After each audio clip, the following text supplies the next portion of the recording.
Section में आपका स्वागत है। अगला भी टॉपिक बताए थे आपका इससे पहले कि बहुपद और समीकरण में क्या अंतर होता है। जब बहुपद लिख लेते हैं तो उसमें एक चर राशि वाला, यदि एक चर राशि एक्स लगा है, सब में एक्स लगा है तो एक चर राशि का, यदि एक्स वाई लगा है तो दो चर हो जाएगा। ठीक, दो चर बहुपद हो जाएगा या दो चर ये बहुपद हो जाएगा। इसके बाद बहुपद में डिग्री कैसे ज्ञात करते हैं, डिग्री ठीक बहुत सिंपल है। और शून्यांक कैसे निकालें कि एक्स का ऐसा मान रखें कि हमारा बहुपद 0 हो जाए तो हमारा शून्यांक ज्ञात करना होता है। डिग्री देखिए बहुत इंपॉर्टेंट है। डिग्री एक चर वाला बहुपद देखिए P x 3x² plus 5x³ plus 3x घाते 7 plus 9x plus 5। ठीक, इसमें डिग्री क्या ज्ञात करना है, कुछ नहीं, बहुत इंपॉर्टेंट टॉपिक है। बस एक बार देखिए, इस पूरे बहुपद में जिस संख्या चर के घात अधिक हो वही हमारा डिग्री। देखिए x² है, x की ओर x के पावर 7 है और x है, सबसे ज़्यादा घात यही है 3x² 3x के घाते 7, तो हमारी डिग्री हो गई 7। डिग्री क्या हो गई 7। मतलब यही कहने का है कि पूरे बहुपद में जिस संख्या पर या जिस चर राशि पर घातांक अधिक होगा वही हमारी डिग्री होती है। इसमें कुछ नहीं करना है आपको, पेन और कलम नहीं उठाना है, पेन कागज नहीं उठाना है। जो संख्या घातांक अधिक दिखेगा वही हमारी डिग्री। हर बहुपद अपना एक डिग्री रखता है, चाहे यदि कुछ नहीं रहता है। मान लीजिए कि यही है आपका x² प्लस 6x प्लस 5। ठीक, डिग्री बताओ, डिग्री बताओ, डिग्री बताना। तो इसमें x² है, ये भी बहुपद, हर बहुपद बताए कि हर बहुपद अपना एक डिग्री रखता है। यह घातांक अधिक है कि पूरे बहुपद में घातांक अधिक है तो हमारा x² में तो यही हमारा 2 का हो जाएगा, यही डिग्री हो जाएगी। यही क्या हो जाएगी, यही डिग्री हो जाएगी। कुछ नहीं है, आप बस पढ़ते जाइए। जिसको एकदम नहीं समझ में मैथ आ रहा है वो हमारे चैनल को पढ़े, यदि नहीं समझ में आएगा तो हमको जरूर बताइए। हम आशा करते हैं कि आपको जरूर समझ में आएगा। इतना सिंपल तरीके से कोई पढ़ाने वाला नहीं है। ये बहुपद में डिग्री जो कि सिंपल छोटे छोटे सवाल पूछ देता है एग्जाम में और आपकी आ रही है, उसके बारे में हम पढ़ा रहे हैं कि कोई भी बहुपद अपना एक डिग्री रखता है। देखिए अगला है आपका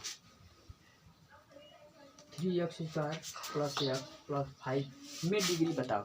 x² है, x² का गुणांक 3 है तो छोड़िए, x² है, ये हमारा जो 2 है यही डिग्री है, डिग्री है, ये हमारी डिग्री बन गई। क्या हो गई, यही हमारी डिग्री। क्योंकि और जो राशि उन पर इतना घातांक नहीं, सब में इन सब बहुपद में सबसे ज़्यादा x² घातांक है, ये हमारा डिग्री। मतलब कहने का यही कि जिस बहुपद में घातांक जो पूरे बहुपद में घातांक जो अधिक दिखेगा वही हमारा डिग्री कहलाएगा। देखिए पॉलिनोमियल बहुपद में शून्यांक कैसे ज्ञात है, डिग्री बता दिया। अब शून्यांक है, अगला टॉपिक है आपका शून्यांक। इसी में शून्यांक कैसे कहते हैं, आप शुरू से पढ़ते आ रहे हैं। ऐसा x का मान रखिए कि हमारा बहुपद का मान 0 हो जाए, उसी को शून्यांक करने सवाल पूछता है। आपके इंटरेस्ट में बहुत छोटे छोटे क्वेश्चन पूछते हैं कि डिग्री कितनी होती है, शून्यांक कितने होते हैं, समीकरण और बहुपद में क्या अंतर होता है। जब इसको बहुत शुरू से पढ़ते आ रहे हैं तो आपका यही क्या है कि ऐसा मान रखिए x का कि हमारा बहुपद 0 हो जाए। ठीक, शून्यांक के बारे में बताएं। देखिए px कोष्ठ में आपका हो जाएगा x³ minus 6x² plus 11x minus 6।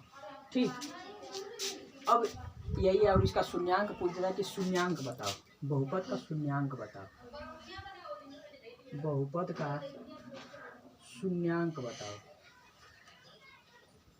शून्यांक बताओ। ठीक, बहुपद का शून्यांक बताओ। जब ऐसे पूछता है तो इसका मतलब ये था कि इस x का क्या मान रखें कि हमारा ये पूरा बहुपद 0 हो जाए। यदि हम x माइनस 1 रखते हैं तो x बराबर 1, x बराबर 1 रखने पर देखिए x बराबर 1 रखने पर, x बराबर 1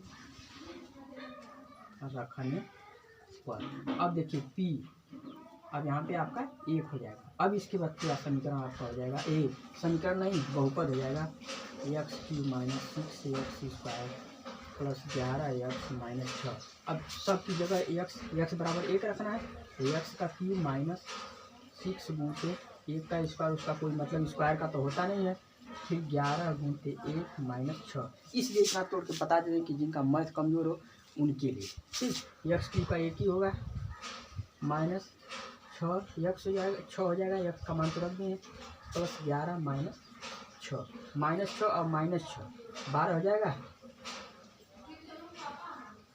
ठीक, प्लस 11 1, प्लस 11 1 12 हो जाएगा। और अब ये जब कटेगा तो क्या होगा, 0 हो जाएगा। यही शून्यांक है।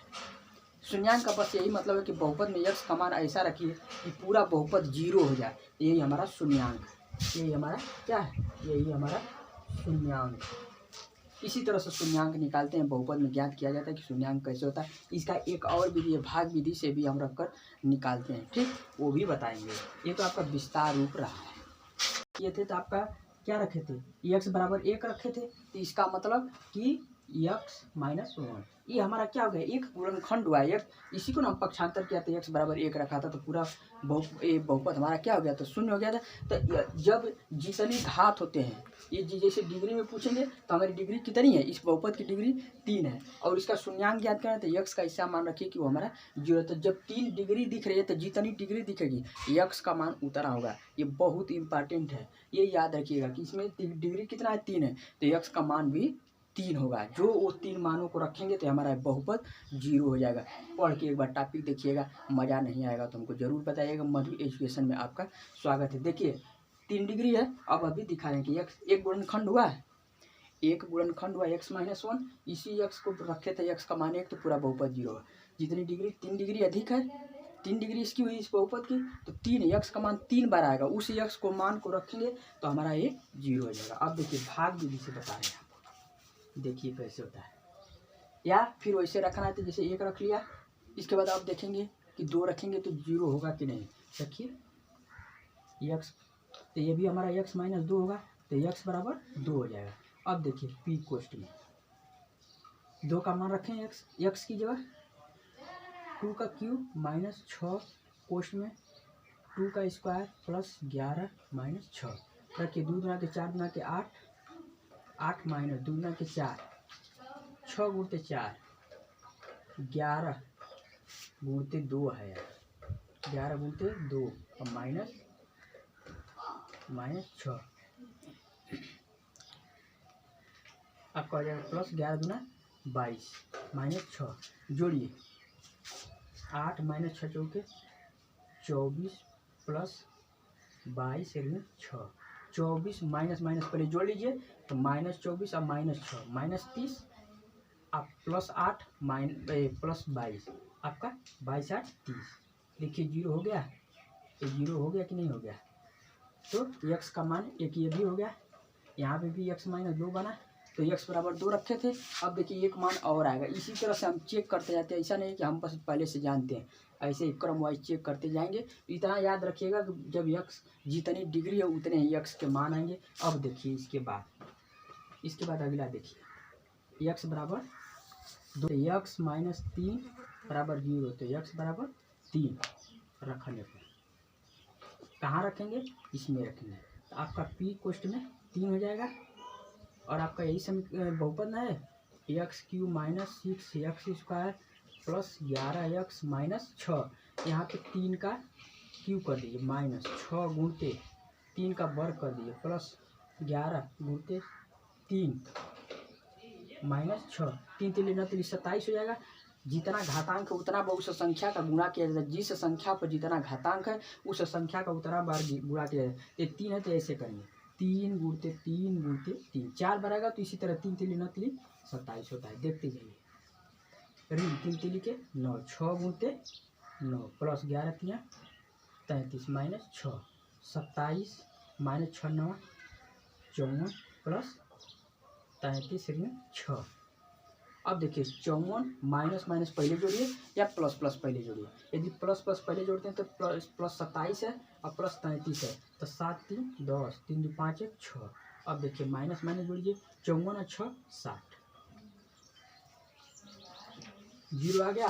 बताए थे ना कि जितनी डिग्री होती है उतने एक्स के मान होते हैं। बहुत इंपॉर्टेंट टॉपिक है, इसको नोट करके रखिएगा कि किसी बहुपद में जितनी डिग्री हो रही है उतने एक्स के मान होते हैं। जो रखेंगे तो बहुपद का मान शून्य होगा। अब यहाँ पे आ गया आपका x माइनस 3, या x के कितने मान है। अब देखिए ये तो गुणनखंड के रूप में आ गया, लेकिन इसको सीधा सीधा जो पूछता है कि x के कितने मान ऐसे रखेंगे कि हमारा बहुपद 0 है, तो 3 हो जाएगा। देखिए अब x बराबर 1, x बराबर 2, x बराबर 3, इन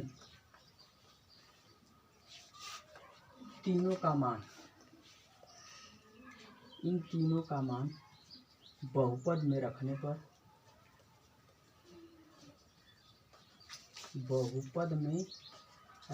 पर शून्यांक शून्य हो जाएगा। बहुपद में रखने पर बहुपद शून्य हो जाएगा। बहुपद शून्य हो जाएगा। ठीक, 1, 2, 3 का मान यदि इस बहुपद में रखते हैं तो आपका बहुपद शून्य हो जाएगा। इसलिए x का मान 3 है और इसमें डिग्री देखेंगे तो इतना है। ठीक, शून्यांक हम ज्ञात किए थे 1, 2, 3 और डिग्री में बताए थे। अब वो तो विस्तार में रहा, लेकिन अब भाग विधि से बता रहे हैं। सब विधि पढ़िए भाग विधि से। ठीक, कैसे? x - 1 एक गुणनखंड हमको मिला था, x - 1 ही तो x बराबर 1 रखे थे तो वही मिला हमको x का मान।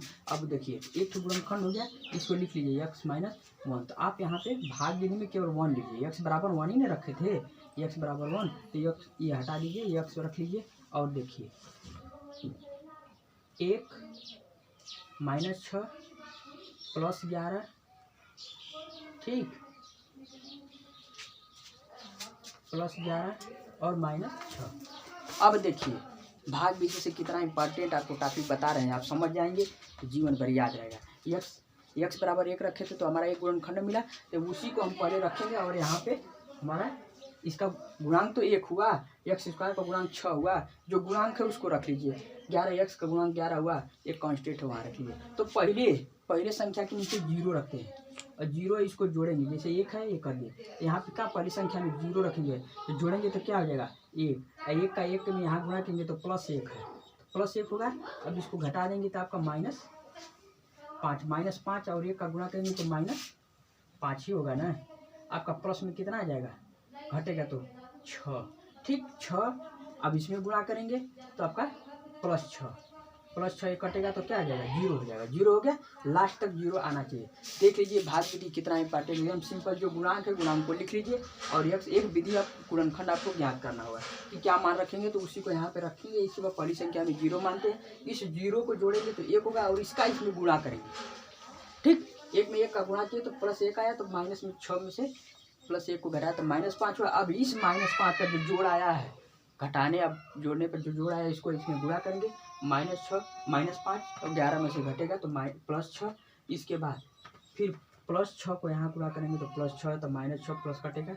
अब देखिए घातांक हम 1 घटा के लिखते हैं, जैसे क्यों है 1 घटा दीजिए तो क्या है x², ये क्या है माइनस स्क्वायर में हुआ, ये स्क्वायर में हुआ ना, तो एक घातांक हमारा घटेगा ना, तो x +6 आ गया कि नहीं आ गया, देखिए यही आया। अब इसके बाद देखिए, अब इतना तोड़ के छोटा कर लिए, वो तो बड़ा था बार बार चाहिए। अब इसका गुणनखंड कर दीजिए, तो यहाँ पे करेंगे गुणनखंड, यहाँ पे 0 मान लीजिए और इसके बाद चल कर देखिए ये हो गया। अब इसके बाद इसका गुणनखंड करिए, x² -3x, ऐसा गुणा करिए कि 6 और जोड़ने पर 5 है, -2x + 6 बराबर 0। ठीक, x कॉमन लीजिए तो x हो जाएगा, x - 3 कोष्ठ में -2 कोष्ठ में x - 3 बराबर 0। x हो जाएगा आपका x - 2 एक कोष्ठ में हो जाएगा और एक कोष्ठ में x - 3। ठीक, तो यहाँ पे जब तुलना 0 से किए हैं तो x - 2 बराबर 0, तो x बराबर 2 हुआ ना। उसी तरह से x - 3 बराबर 0, तो x बराबर 3 हो गया। तो यही हमारा x का मान आ गया, 1 2 3। आ गया कि नहीं आ गया, कैसा आपको टॉपिक लगा? यदि अच्छा लगा तो लाइक से सब्सक्राइब आपका एक बनता है, आपके लिए जब इतना मेहनत करें। ये आपका विस्तार से था कि मान रख के ज्ञात किए कि 1 2 3 4 5 कितना रखें। देखिए यहाँ पे हम भाग विधि से एक मान ज्ञात करेंगे और भाग विधि से पूरा आंसर, यही हमारा आंसर आ गया। आपका अगला टॉपिक बहुपद से जो होगा बताएंगे, आपका यहाँ से ये समाप्त होता है। ठीक, अब देखिए आपका आ गया यहाँ से x - 2 एक क्वेश्चन में, दूसरे को क्वेश्चन में x - 3 अब बराबर 0 किए थे, तो x - 2 बराबर 0, तो x बराबर आपका हो जाएगा 2। x माइनस 3 बराबर 0, तो x बराबर हो जाएगा आपका 3। x के 3 मान आ गए आपके, x के 3 मान, x के मान 3 है, 1 2 3। और जो जितना डिग्री बताए थे कि जितना डिग्री होती है उतने ही x के मान होते हैं, जो मान को रखेंगे तो हमारा बहुपद शून्य जाए। यदि आपको चैनल अच्छा लगता है तो लाइक शेयर सब्सक्राइब आपका जरूर बनता है, जितना हो सके आप सब्सक्राइब करिए और आगे लड़कों को भेजते जाइए जो आपके इसको पढ़ सके। जो मैथ में सबसे कमज़ोर हैं उनके लिए हमारा चैनल बहुत बहुत इम्पॉर्टेंट है। आपका यूट्यूब चैनल में स्वागत है।